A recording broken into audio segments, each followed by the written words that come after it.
दोस्तों नमस्कार, मैं उपेंद्र यादव। दोस्तों इस वीडियो में मैं कई विशेष मुद्दों को लेकर चर्चा करूंगा। कल शिक्षा मंत्री जी से मुलाकात हुई, उसको लेकर भी, और 4 नवंबर को होने वाली मीटिंग को लेकर भी। दोस्तों सबसे पहले मैं चर्चा करूंगा 4 नवंबर को जो हमारी मीटिंग है। मेरे तमाम साथियों को यही कहना चाहूंगा कि वो जो चाहे वो लंबित भर्ती का मामला हो, चाहे नई भर्तियां निकालने का मामला हो, लगातार कॉल और मैसेज आते हैं कि हमारी लंबित भर्ती का मामला उठाओ या फिर नई भर्तियां निकालने की मांग उठाओ। लगातार हम सोशल मीडिया और ट्विटर के माध्यम से लगातार आपकी आवाज उठा रहे हैं, लेकिन अब समय आ गया है धरातल पे काम करने का। क्योंकि जिस प्रकार मैं लगातार देख रहा हूं कि कुछ मंत्रियों की लापरवाही है, कुछ अधिकारियों की तानाशाही है, फाइल जाती है, अटक जाती है, निकलती नहीं है, और फाइलों के चक्कर में बेरोजगार फंस जाते हैं, वो अवसाद में और दुखी और परेशान होते हैं। हालांकि आपने देखा होगा कि राज्य सरकार से मेरी कोई व्यक्तिगत कोई दुश्मनी नहीं है। माननीय मुख्यमंत्री जी से बहुत काम करवाए हैं, चाहे एलडीसी भर्ती 2018 के भर्ती को ज्वाइनिंग का मामला हो, चाहे सेकंड ग्रेड भर्ती 2018 का मामला हो, चाहे कृषि शिक्षक हो, चाहे महिला सुपरवाइजर हो, चाहे प्रयोगशाला सहायक हो, चाहे एएसओ, तमाम कई भर्तियों के अभ्यर्थियों को ज्वाइनिंग भी मिली है, चाहे वेटेज कम कराने का मामला हो। कई समस्याओं का समाधान माननीय मुख्यमंत्री जी के जरिए हमने करवाया है। कम किए गए पद जो एलडीसी के 587 जो 603 की घोषणा की है, वो मामला। लेकिन जब मुझे लगा कि आपको मैंने एक स्पष्ट नीति के तौर पे बताया था कि राजस्थान बेरोजगार एकीकृत महासंघ और उपेंद्र यादव केवल बेरोजगारों के लिए जीता है, और वही मेरी पार्टी है। मुझे लगा कि कहीं ना कहीं बेरोजगार के स्वाभिमान के साथ चोट है, विश्वासघात है, जिस प्रकार अधिकारी लापरवाही कर रहे, तानाशाही कर रहे। तो हमने आर पार का ऐलान किया और सरकार तक को 10 दिन का समय दिया कि माननीय मुख्यमंत्री जी तक हमारी बात पूछे, कि वो हमारे मुखिया हैं, अभिभावक हैं, उन तक बात पूछे कि आज बेरोजगार सड़कों पर उतरने के लिए क्यों मजबूर हो रहा है। लेकिन दोस्तों अभी इस वीडियो के मैं चर्चा आपसे कर रहा हूं, उसके बाद मैं रीड 2016, 20 और 18 को लेकर भी चर्चा करूंगा, क्योंकि लगातार उनके कमेंट आते हैं। लेकिन मैं 4 नवंबर को लेकर विशेष चर्चा करना चाह रहा हूं। दोस्तों अब आर पार की लड़ाई का ऐलान किया। लड़ाई किस प्रकार होगी, कैसे होगी, उसका पूरा प्रोग्राम हम सब मिलकर 4 नवंबर की मीटिंग में सेट करेंगे। अलग अलग व्यक्तियों की जिम्मेदारी दी जाएगी। कब बेरोजगार हस्ताक्षर अभियान चलाया जाएगा, कौन कौन जिलों में क्या क्या किया जाएगा, कैसे क्या किया जाए, सारी घोषणा हम 4 नवंबर को मिलजुल कर करेंगे। दोस्तों कोरोना काल चल रहा, आपने देखा होगा कि जो आंदोलन की जो गुर्जर समाज का जो आंदोलन हुआ, उनके मुखिया पर भी मुकदमे दर्ज कर दिए गए कोरोना को लेकर, कोविड-19 को लेकर। इसके अलावा जो अभी शिक्षा संकुल के बाहर भी प्रदर्शन था, टंकी भी छड़ गई थी शिक्षक, उन पर भी मुकदमे दर्ज किए गए। ऐसे में हमें आंदोलन भी करना है। हमारी मांग माननीय मुख्यमंत्री तक भी पहुंचाने की अधिकारी और मंत्री लापरवाही कर रहे हैं। जिस प्रकार अधिकारियों की तानाशाही है, भर्तियां लटक जाती हैं, परिणाम नहीं आते, फाइलें लटक जाती है, तो मुख्यमंत्री जी तक हमारी आवाज है, सरकार तक हमारी आवाज पूछे। मीडिया हमारा साथ बराबर दे रहा है, मीडिया का बहुत बहुत धन्यवाद। लेकिन उसके लिए हम तरीके से, रणनीति के साथ हम आंदोलन करेंगे। हमने जब जब घोषणा की है वो आंदोलन हुआ है। ऐसा नहीं कि हमने, कई लोग क्या करते हैं, सस्ती लोकप्रियता के लिए घोषणा कर देते, ट्वीट करते थे, फेसबुक डालते थे, हम आंदोलन करेंगे। वो जिंदगी में कभी आंदोलन नहीं किए, नहीं कर पाते कि हम ये कर देंगे, वो कर देंगे, वो बड़े बोले होते हैं, या हमने किया वो करते हैं। और जिसका आपने देखा होगा कि जो हमने अनशन किया, उसके बाद 25 नवंबर 2019 को, यानी कि नवंबर 25 आने वाली है, यानी कि 1 साल होने वाला है, हम जेल गए, लाठियां खाई, और फिर एक बार मैदान में आए हैं। लेकिन माननीय मुख्यमंत्री जी से भी निवेदन किया है, उन तक मैसेज पहुंचाया गया है कि हमारी पीड़ा सुने। हमने आपका साथ चुनाव में दिया था, हर जगह आपका साथ दिया था, और हमेशा जहां आपने अच्छा कार्य किया हमने धन्यवाद भी दिया, आगे भी देंगे। लेकिन जिस प्रकार, जिस नियमों को लेकर कि ऐसे नियम बने हुए हैं, चाहे बाहर राज्यों का कोटा समाप्त करने का मामला हो, चाहे राजस्थान का सामान्य ज्ञान देने का मामला हो, चाहे कई जो तमाम भर्तियों की संगतियां करे, वो अधिकारियों को लापरवाही इसलिए। मुख्यमंत्री जी से मुलाकात हो तो हम कहें कि वास्तव में इन समस्याओं का निस्तारण ऐसा हो सकता है, और इसके अलग से एक आयोग बनाया जाए, तो बेरोजगार अपनी बात रख सकता है, अपनी पीड़ा बता सकता है। लेकिन मुख्यमंत्री जी से हमें मिलने नहीं दिया जाता। लगातार मैं प्रयास कर रहा था, अब जब प्रयास असफल हो गए, मिलने का समय नहीं दिया गया, तो हमने आंदोलन की घोषणा की है।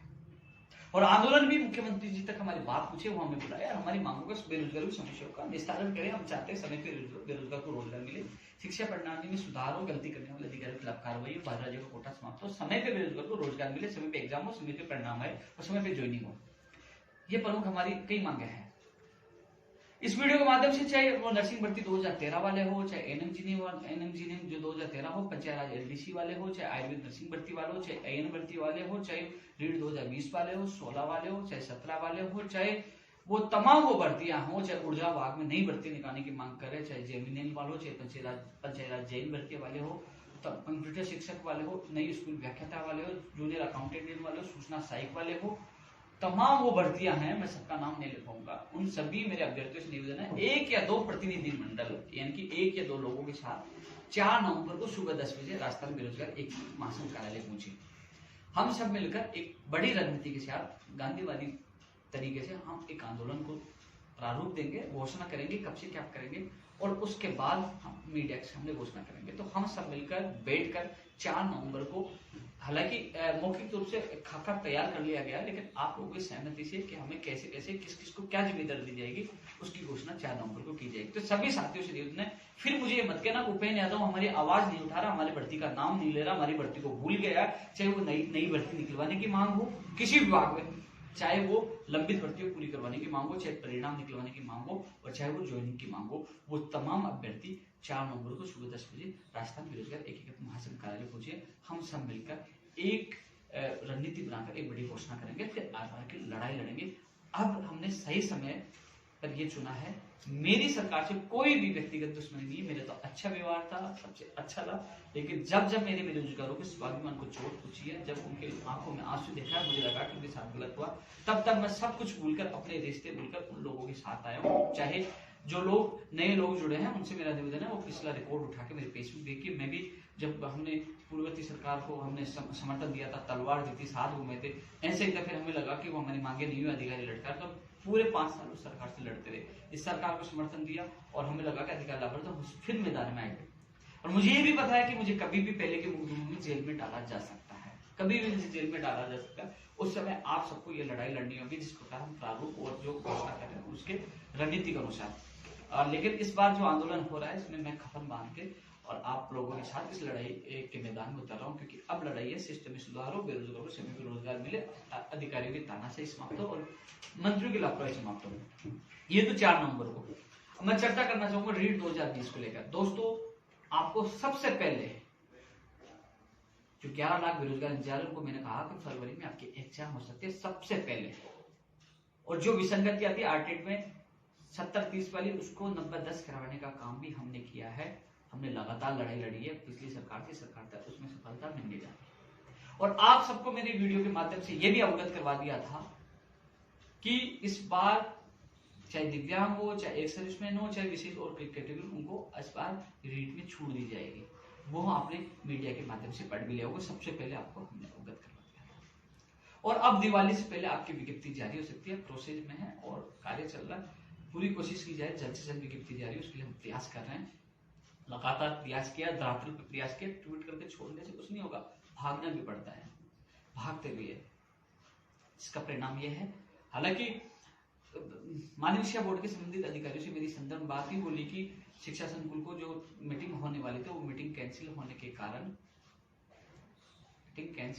कारण अभी हमें निर्देश नहीं मिले, लेकिन जल्दी हमारी पूरी तैयारी है। अब एक और मीटिंग हो सकती है, हमें जल्दी निर्देश मिल जाएंगे तो हम जल्दी ही विज्ञप्ति जारी कर दें, लेकिन संभावना दिवाली से पहले आपकी विज्ञप्ति जारी होने की है। डेट 2020 को लेकर फरवरी में आपकी एग्जाम प्रस्तावित है।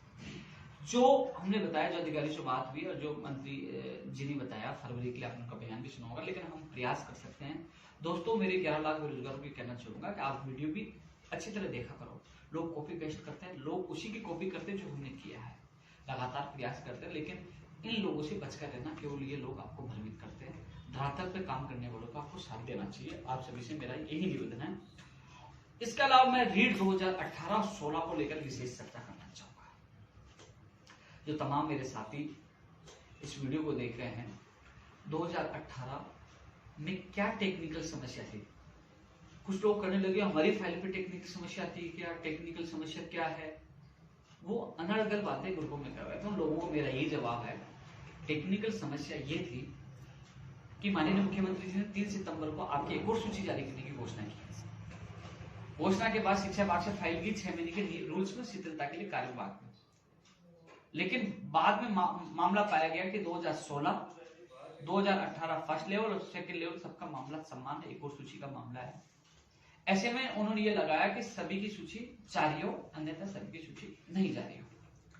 एजुकेशन सेक्रेटरी साहब से मैं मिला, कार्यविभाग के सेक्रेटरी साहब से मैं मिला, एजुकेशन मिनिस्टर गोविंद सिंह डोटासरा जी से मैं कई बार मिला,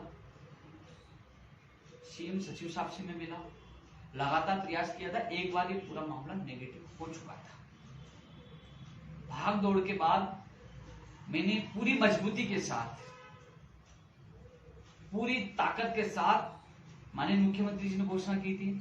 शिक्षा मंत्री जी पहले आपके पक्ष में नहीं थे। अभी जो हमारा प्रतिनिधिमंडल गया था 10-12 लोगों का, उन्होंने साफ कह दिया था कि मैं पुरानी भर्ती की सूची निकालने के पक्ष में नहीं था, आपने मुख्यमंत्री जी से घोषणा करवा ली। लेकिन मुख्यमंत्री जी ने यह भी नहीं निकाला, कहा कि आपने घोषणा करा दी तो मैं नहीं निकालूंगा। उन्होंने कहा कि मैं आपके साथ हूं। उन्होंने पॉजिटिव रेस्पॉन्स दिया है।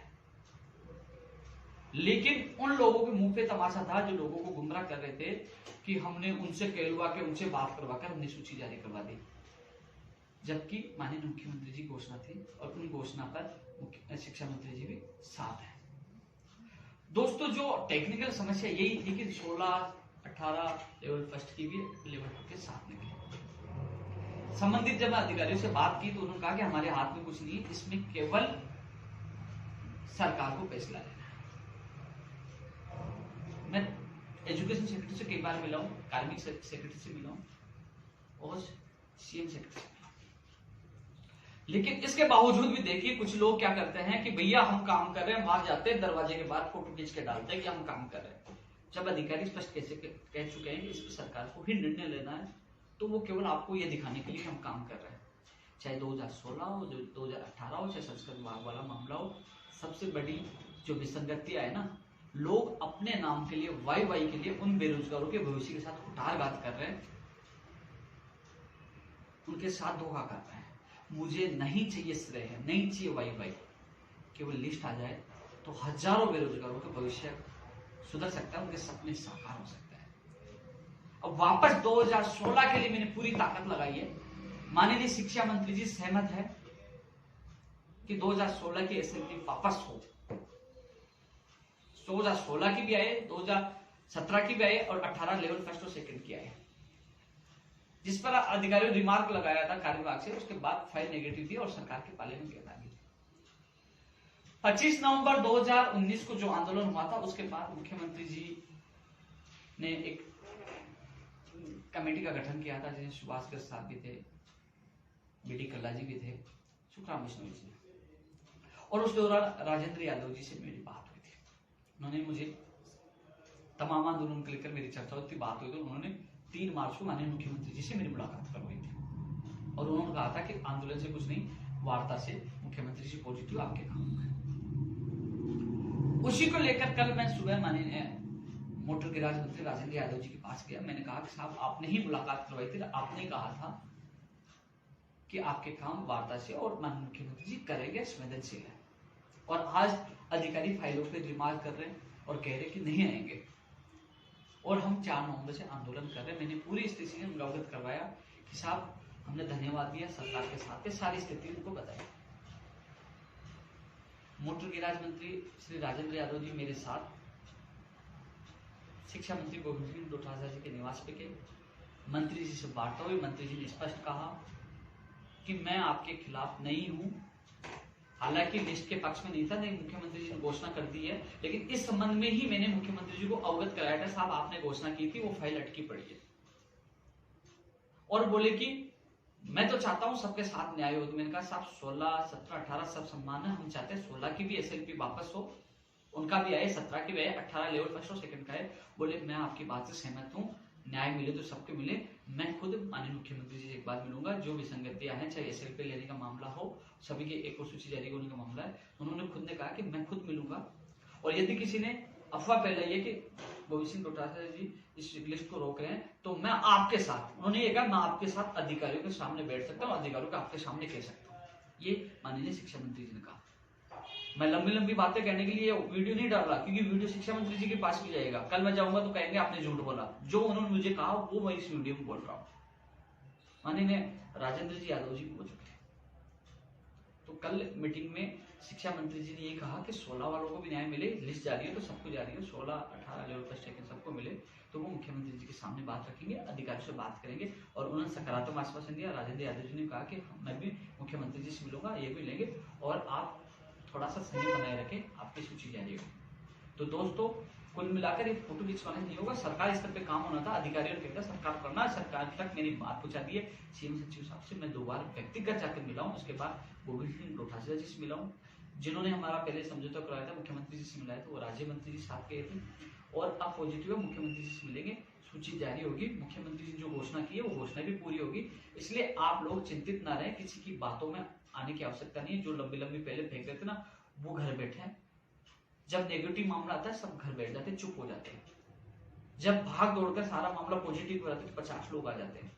2016 जो अंग्रेजी वाला मामला है, चाहे साइंस मैथ वाला मामला है, अभी तक तो नेगेटिव ही था, कुछ था क्या? पूरा प्रयास सब लोगों ने कर लिया। लेकिन अब वापस आपका मामला पॉजिटिव हुआ है, क्योंकि 18 से ही 16 का रास्ता खुल रहा है, और पूरी मजबूती के साथ आपकी बात रखी है कि साहब सबकी सूची जारी होनी चाहिए। तब 16 का भी रास्ता खुलवाने के लिए मैं पूरा प्रयास कर रहा हूं कि जल्द से जल्द मुख्यमंत्री जी एसएलपी वापस लेने का निर्णय ले, जिससे 16 का भी, 18 का भी और 17 का भी जारी हो। साथ में ये भी रास्ता मैंने कहा है कि आप 18 की सूची जारी कर दीजिए, फर्स्ट लेवल और सेकंड लेवल की। 16 वाले मामले में एसएलपी आप लोगों की तारीख आएगी, वहां एसएलपी लेवल से 5, 10, 15 दिन जो भी समय लग सकता है, लेकिन इनकी सूची जारी कर दीजिए, उसके बाद वो भी एसएलपी लाकर उनकी भी जारी कर दी, क्योंकि उनके चक्कर में उनको लेट ना हो। लेकिन उनको भी राहत मिलने से, सम्मान सबका है, मामला सबका सम्मान है। हालांकि रीड लेवल 2 में एक व्यक्ति का 2 जगह चयन होने वाला मामला था, तो पूरी बात मेरी मजबूती थी। 2016 संस्कृत अंग्रेजी और 2018 लेवल फर्स्ट और सेकंड की बात रखी है। आपका मामला पुनः पॉजिटिव है। आप सबको विश्वास दिलाना चाहता हूँ, समय नहीं बता सकता क्योंकि वो सीएम साहब से मिलेंगे, आज भी मिल रहे हैं, कल भी मिले थे। अब वहां से ऐसा नहीं है कि अपन को बता देंगे, वो मिलने के बाद अधिकारी को निर्देश देंगे, जैसे वो होगा मैं आपको अवगत करूंगा। लेकिन आपकी बात सरकार तक पहुंच चुकी है, माननीय मुख्यमंत्री जी तक पहुंच चुकी है। आप लोगों के साथ गलत नहीं होगा। मुख्यमंत्री जी और शिक्षा मंत्री जी ने जो घोषणा की थी वो घोषणा जल्द पूरी होगी, आपकी सूची जारी होगी। मैं कोशिश कर रहा हूँ दिवाली से पहले आप लोगों को राहत मिले, लेकिन मैं लगातार प्रयास कर रहा हूँ। लेकिन आप लोग ये मजाक न उठाए क्योंकि यादव तो दिवाली से पहले के लिए कहा था, लेकिन कम से कम ये सोचिए तुम्हारी लिस्ट वापस मना कर दिया गया था, पहले तो घोषणा नहीं हुई। कैसे जैसे माननीय मुख्यमंत्री जी ने घोषणा की, हमने प्रयास किया, उसके बाद हम नेगेटिव हो गए। अब जो चीज नहीं होने वाली को हम करवा रहे हैं, पॉजिटिव हो गई, उसमें थोड़ा समय लग जाएगा, आपके भविष्य में हो रहा है ना, थोड़ा सा आप वेट नहीं कर सकते खुद के लिए। जब नेगेटिव होते सारे लोग छुप जाते हैं, आपका भाई हमेशा आपके बीच में रहता है, आपको हौसला देता है और उस न होने वाले काम को भाग दौड़ के करवाता है, जो प्रमाण आप देख सकते हैं। कल मिलने के बाद मेरे पास समय कम था, मैं डाल नहीं पाया, मैं फोटो जरूर ट्वीट के माध्यम से किया था। मैंने सोचा वीडियो के माध्यम से आप लोगों को अवगत कराऊंगा, जो ये पूरी 2016, 17 और 18 के लिए संस्कृत विभाग वाले मामले में भी पूरा प्रयास करेंगे। इन मामलों का हल होगा तो संस्कृत विभाग के एक सूची जो मामला है उसमें भी हल हो जाएगा। दोस्तों 4 नंबर को भारी राज्य वाला कोटा वाला मामला भी मजबूती के साथ रखेंगे।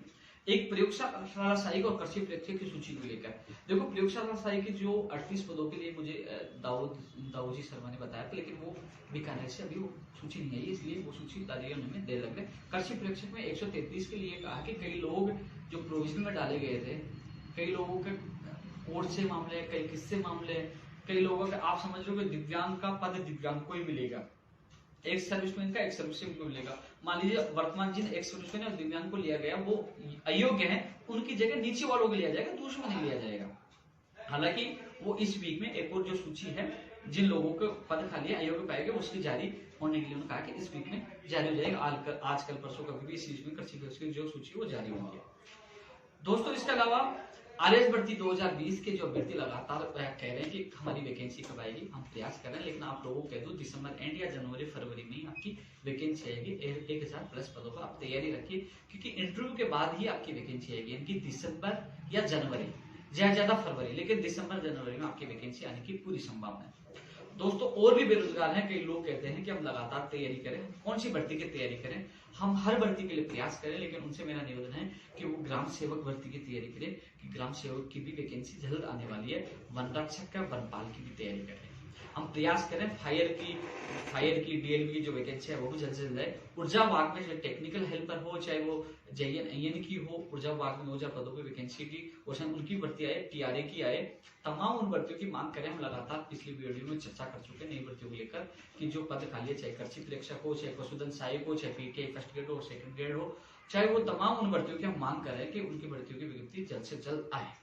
इसके अलावा दोस्तों जो नवंबर में जिनका परिणाम जारी हो सकता है दोस्तों, एनटीटी के लिए लोग लगातार मुझे पूछते हैं क्योंकि पहले 1.5 गुना आपका परिणाम जारी किया गया था। मुख्यमंत्री जी ने कहा कि भर्ती का 3 गुना परिणाम है, जो बार बार विभाग को सूची मंगवाने की आवश्यकता नहीं पड़े तो 1.5 गुना आपका परिणाम और जारी हो सकता है। प्रयास यही है कि दिवाली पर तोहफा एनटीटी वालों को मिले। लैब टेक्नीशियन, रेडियोग्राफर का भी परिणाम जल्द आ जाएगा, यानी दिवाली से पहले आपका परिणाम आ जाएगा। कनिष्ठ अनुदेशक का कुछ परिणाम बाकी है, वो भी आ जाएगा। दोस्तों कंप्यूटर शिक्षक भर्ती के लिए भी हम पूरा प्रयास कर रहे हैं मीडिया के माध्यम से। मीडिया पूरा साथ दे रही है, पूरी मीडिया को बहुत बहुत धन्यवाद। कंप्यूटर शिक्षक भर्ती और नई स्कूल व्याख्याता भर्ती ये भी अगले साल ही आ पाएगी, यानी कि विज्ञप्ति अगले साल ही जारी हो पाएगी। इस साल संभावना कम है, लेकिन हम प्रयास कर रहे हैं। अगले साल भी तब होगी जब हम लोग पीछे पड़े रहेंगे, प्रयास करते रहे, संघर्ष करते रहेंगे, लगातार मीडिया के माध्यम से आपकी आवाज उठा रहे हैं। तो कोशिश कर रहे हैं जल्द से जल्द आपकी विज्ञप्ति आए। आप सभी लोग 4 नवंबर को सुबह 10 बजे राजस्थान बेरोजगार एकीकृत महासंघ कार्यालय मिले। हम सब मिलकर एक रणनीति के साथ एक बड़े शांतिपूर्वक आंदोलन की घोषणा कर रहे हैं। तमाम वीडियो के साथ मैं एक बार फिर मिलूंगा। जय हिंद, जय भारत।